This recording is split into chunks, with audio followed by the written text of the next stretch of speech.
Assalamualaikum warahmatullahi wabarakatuh. Saya Genio Syakira, kelas 12 PTKP. Sebelumnya terima kasih kepada Bu Eni selaku Bu Guru Keuangan Kas Kecil. Saya ingin mempresentasikan hasil tugas yang diberikan Ibu Eni kepada saya untuk membuat presentasi KD 3.11 sampai KD 3.12.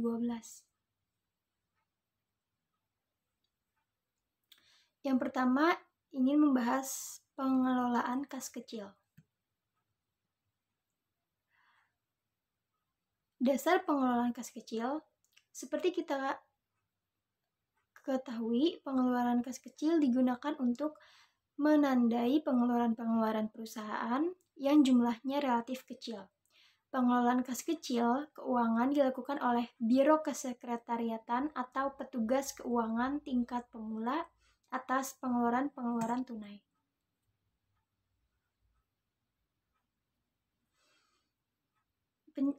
Pencatatan proses penerimaan kas. Yang pertama ada pengertian penerimaan kas. Pengertiannya yaitu penerimaan kas adalah kas yang diterima perusahaan baik yang berupa uang tunai maupun surat-surat berharga yang mempunyai sifat dapat segera digunakan, yang berasal dari transaksi perusahaan maupun penjualan uang tunai, pelunasan piutang, atau transaksi lainnya yang dapat menambah kas keperusahaan. Penerimaan kas bisa berasal dari berbagai macam sumber, yaitu sebagai berikut. Yang pertama, penjualan tunai. Yang kedua, penjualan aktiva tetap. Yang ketiga, pinjaman baik dari bank maupun dari wesel. Yang keempat, setoran modal baru. Yang kedua, ada pihak-pihak yang berkaitan dengan penerimaan utang. Bagian-bagian yang terlibat di dalam proses penerimaan uang antara lain sebagai berikut. Yang pertama ada bagian surat masuk, yang kedua ada kasir, yang ketiga bagian piutang, yang keempat bagian pemeriksaan intern. Pencatatan proses penerimaan kas. Yang ketiga ada formulir yang dipersiapkan. Pertama ada dokumen atau bukti asli. Yang pertama ada pemberitahuan tentang pelunasan dari para langganan atau remittance advice amplop. Yang kedua, bukti penerimaan uang yang diberi nomor urut yang dicetak dan dibuat oleh kasir untuk penerimaan uang langsung. Yang ketiga, ada pita daftar penjualan tunai. Yang keempat, pemberitahuan tentang pelunasan daftar penjualan salesman. Yang kelima, pemberitahuan dari bank tentang pinjaman penagihan oleh bank. Yang kedua, data harian penerimaan kas. Di sini ada yang pertama ada bukti setoran ke bank, daftar penerimaan kas harian yang dibuat oleh kasir, dan daftar penerimaan kas harian yang dibuat oleh bagian surat masuk. Yang ketiga ada ringkasan cash register, dan yang terakhir proof tabs. Pencatatan proses penerimaan kas. Yang ketiga masih ada buku jurnal atau Book of Original Entry, yang terdiri dari jurnal penerimaan uang dan kombinasi proof sheet dengan jurnal penerimaan uang. Yang keempat ada buku pembantu piutang dan buku besar. Uang tunai atau kas adalah barang yang mudah menjadi sasaran pencurian dan penyelewengan. Karena uang mudah di bawah, maka mudah disimpan dan mudah digunakan untuk mengadakan transaksi.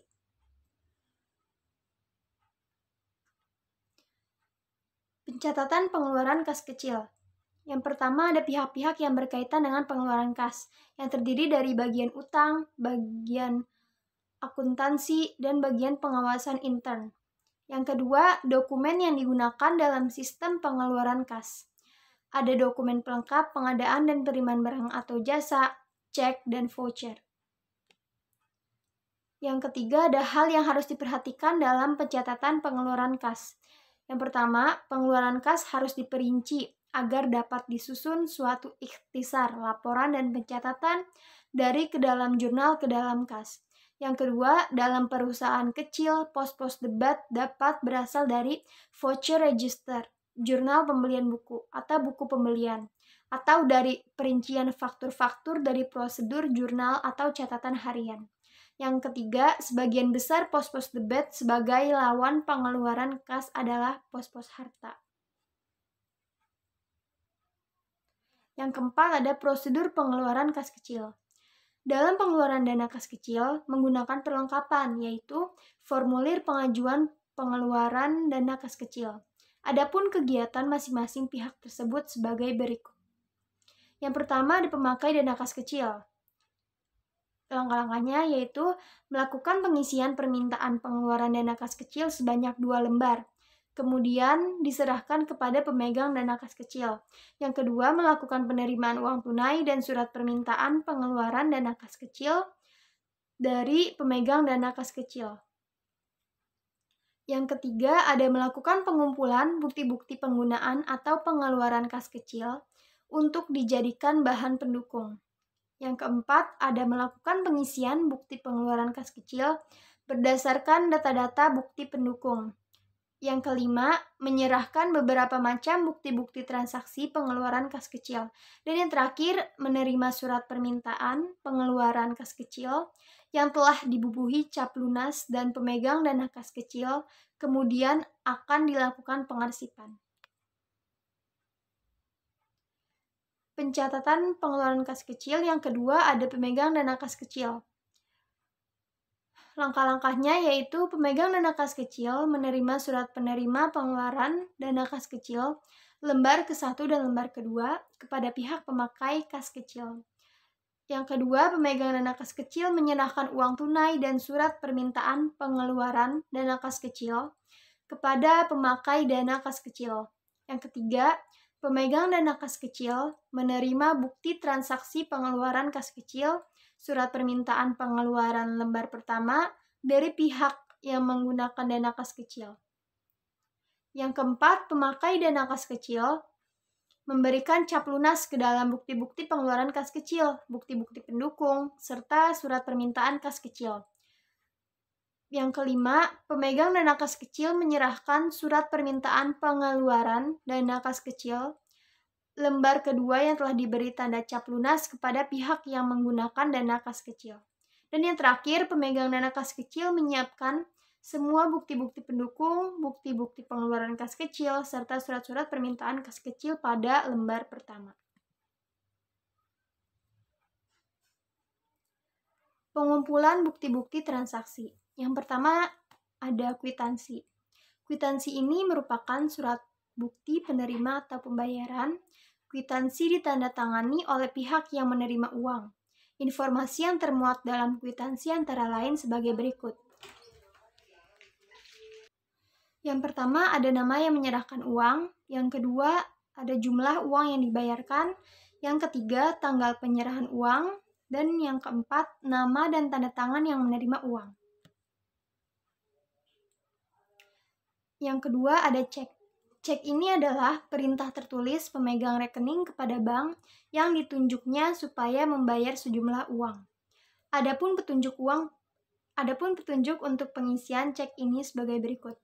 Pertama, periksa apakah semua lembaran cek dan potongannya telah diberi nomor. Yang kedua, isi potongan cek terlebih dahulu. Yang ketiga, bubuhkan tanggal pengisian, tanggal yang tercantum di cek tidak mundur. Yang keempat, isi nama penerima dengan jelas. Yang kelima, isi jumlah uangnya di tempat pengisiannya. Yang keenam, buat garis pengaman pada semua tempat yang kosong. Yang ketujuh, periksa apakah lembar cek telah diberi stempel materai. Yang ke-8, cek ditandatangani oleh orang yang berhak melakukan penarikan. Yang ketiga ada faktur. Faktur ini adalah surat bukti yang terjadi transaksi pembelian atau penjualan secara kredit. Faktur dibuat oleh penjual yang diserahkan kepada pembeli bersamaan dengan barang yang dijual. Faktur biasanya dibuat rangkap 3, lembar pertama untuk pembeli, lembar kedua untuk penjual, dan lembar ketiga untuk arsip. Yang keempat ada nota kontan. Nota kontan ini adalah bukti transaksi terjadinya pembeli secara tunai. Nota kontan dibuat oleh penjual untuk pembeli. Biasanya dibuat rangkap dua. Lembar yang asli diberikan kepada pembeli, sedangkan salinannya disimpan sebagai arsip oleh penjual. Yang kelima, ada nota debit dan nota kredit. Nota debit dan nota kredit adalah bukti transaksi adanya pengembalian barang karena barang rusak atau tidak sesuai dengan pesanan.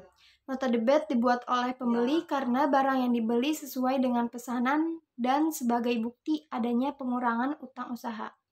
Adapun nota kredit dibuat oleh penjual yang menerima barang kembali sebagai barang bukti adanya pengurangan piutang usaha. Yang keenam, ada bukti kas keluar.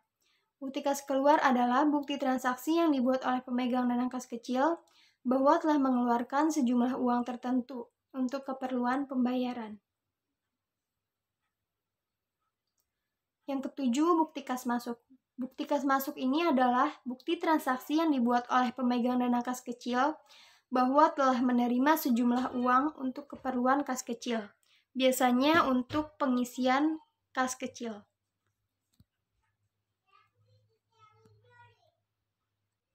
Yang kedelapan, ada formulir pengajuan dana kas kecil.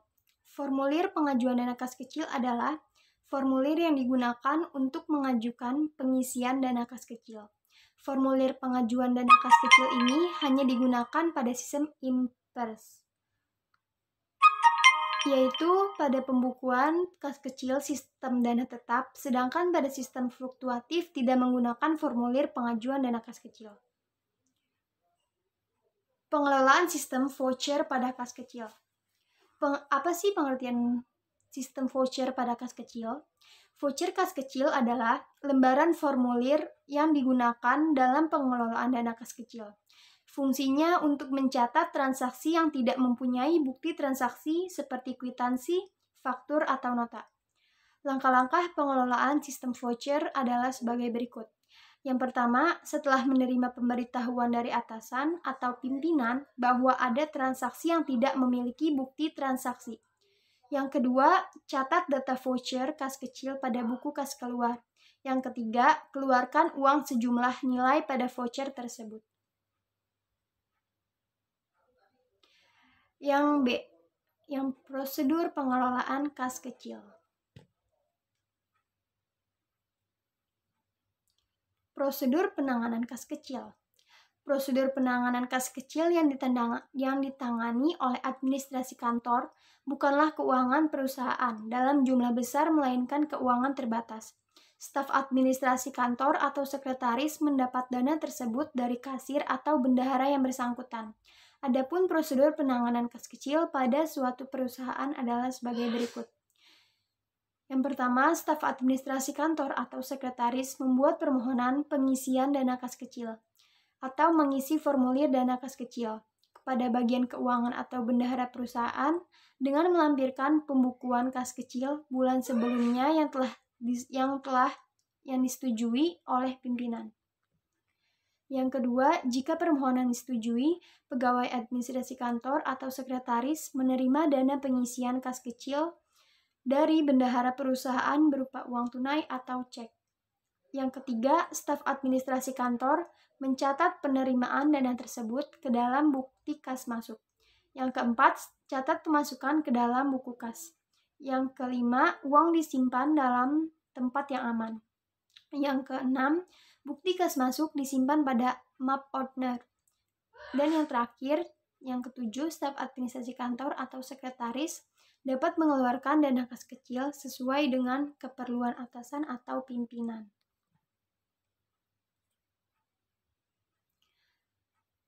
Yang kedelapan, setiap terjadi pengeluaran, administrasi kantor atau sekretaris harus mencatat pengeluaran tersebut ke dalam bukti kas keluar. Yang kesembilan, minta tanda tangan pimpinan pada bukti kas keluar. Yang ke-10, catat dan masukkan data bukti kas keluar ke dalam bukti kas sesuai dengan sistem yang digunakan. Yang ke-11, simpan semua dokumen pengeluaran pada ordner. Dan yang terakhir, buat laporan pertanggungjawaban penggunaan kas kecil lengkap dengan bukti-bukti transaksinya. Sistem pengelolaan kas kecil. terdapat dua, yaitu sistem impres dan sistem fluktuasi. Di sini ingin menjelaskan dulu pengertian dari sistem impres. Metode dana tetap ini merupakan metode pembukuan dana kas kecil di mana rekening kas kecil jumlahnya selalu tetap. Sedangkan pengertian metode fluktuasi merupakan suatu metode pengisian dan pengendalian kas kecil di mana jumlah kas kecil ini akan selalu berubah-ubah. Adapun ciri-ciri metode dana tetap dan metode sistem fluktuasi, yaitu sebagai berikut. Yang pertama, metode impres atau sistem impres. Ada bukti-bukti penggunaan dana kas kecil ini kemudian dikumpulkan oleh pengelola dana kas kecil. Yang kedua, pengisian kembali dana kas kecil ini dilakukan dengan cara melakukan penarikan cek yang sama jumlahnya dengan dana kas kecil. Ciri-ciri metode fluktuasi. Yang pertama, pembentukan dan pengisian kembali dana kas kecil ini dicatat di sebelah debit dalam akun kas kecil. Yang kedua, bukti pengeluaran kas kecil dicatat dalam buku jurnal kas kecil. Yang ketiga, besarnya jumlah dana kas kecil yang disediakan ini berfluktuasi yang disesuaikan dengan perkembangan kegiatan bagian-bagian pengguna dana kas kecil. Adapun keuntungan dari sistem impres dan sistem fluktuasi ini. Yang pertama, keuntungan metode impres sistem. Pertama, melakukan penghematan waktu dalam melakukan pembukuan, menghemat waktu dalam memudahkan mencatat setiap pengeluaran berdasarkan pos-pos pengeluaran di setiap pembukuan. Dan yang ketiga, mengingat dana kas kecil ini, jumlah dana kas per periode selalu sama, maka akan memudahkan pemegang keuangan untuk menentukan jumlah dana per unit untuk setiap pemegang dana kas kecil. Keuntungan metode fluctuating atau sistem fluktuasi ini, yang pertama ada saldo kas kecil, dapat diketahui setiap saat. Yang kedua, apabila dana kas kecil tidak cukup, administrasi atau petugas kas kecil ini dapat meminta atau mengambil dana kembali. Yang ketiga, dana awal pada setiap periode jumlahnya selalu sama. Dan yang keempat, memudahkan dilakukan pengecekan terhadap buku kas. Prosedur pengelolaan kas kecil. Yang pertama ada pembentukan dana kas kecil. Jenis-jenis pengeluaran kas kecil yang melibatkan bagian utang yang terlibat dalam prosedur yaitu yang pertama ada bagian utang, yang kedua bagian kas, yang ketiga bagian jurnal dan laporan, dan yang terakhir pemegang dana kas kecil. Yang kedua ada prosedur pengeluaran dana kas kecil. Berikut prosedur pengeluaran dana kas kecil sebagai berikut. Yang pertama, apabila melakukan pengeluaran kas kecil, bagian administrasi harus melakukan pencatatan pengeluaran kas tersebut ke dalam bukti kas keluar. Yang kedua, apabila telah selesai, mintalah tanda tangan pimpinan pada bukti kas keluar. Yang ketiga, setelah mendapatkan tanda tangan pada bukti kas keluarnya, catat dan masukkan data bukti kas tersebut ke dalam buku kas kecil sesuai dengan sistem yang digunakan. Yang keempat, apabila telah selesai, simpanlah semua dokumen pengeluaran menggunakan ordner. Dan yang kelima, apabila telah selesai, buatlah laporan dilengkapi dengan bukti-bukti transaksinya. Yang ketiga, prosedur pengisian kembali dana kas kecil. Pengisian dana kas kecil ini dilakukan jika sisa dana kas kecil atau persediaan dana kas kecil dianalisis kurang memadai atau tidak cukup untuk melakukan berbagai macam pengeluaran-pengeluaran yang diminta bagian-bagian pemakai dana kas kecil. Berikut beberapa persiapan yang dilakukan dalam melakukan pengisian dana kas kecil. Yang pertama ada formulir permintaan pengisian kembali dana kas kecil. Yang kedua ada formulir bukti pengeluaran kas kecil. Dan yang ketiga ada dokumen pendukungnya. Berikut beberapa pihak yang terkait dalam pengisian kembali dana kas kecil. Pertama ada pemegang dana kas kecil, yang kedua bagian kasir, dan yang ketiga ada bagian akuntansi. Adapun secara ringkas, proses untuk pengisian kembali kas kecil adalah sebagai berikut. Yang pertama, pengelola kas kecil mengisi 3 lembar pengisian kembali kas kecil. Lembar pengisian kembali kas kecil ini diserahkan kepada kepala bagian keuangan. Yang kedua, kepala bagian keuangan menandatangani lembar pengisian kembali dana kas kecil, termasuk kelengkapan dokumen pendukung. Lembar pengisian kas kecil ini seharusnya dilampirkan beserta belangko penyelesaian kasbon sesuai permintaan pembelian atau estimasi kebutuhan bahan baku dan faktur-faktur dari pihak ketiga. Yang ketiga, kepala bagian keuangan menandatangani lembar pengisian kembali dana kas kecil. Baik, terima kasih. Mohon maaf apabila ada kesalahan kata dalam pengucapan karena sama-sama belajar.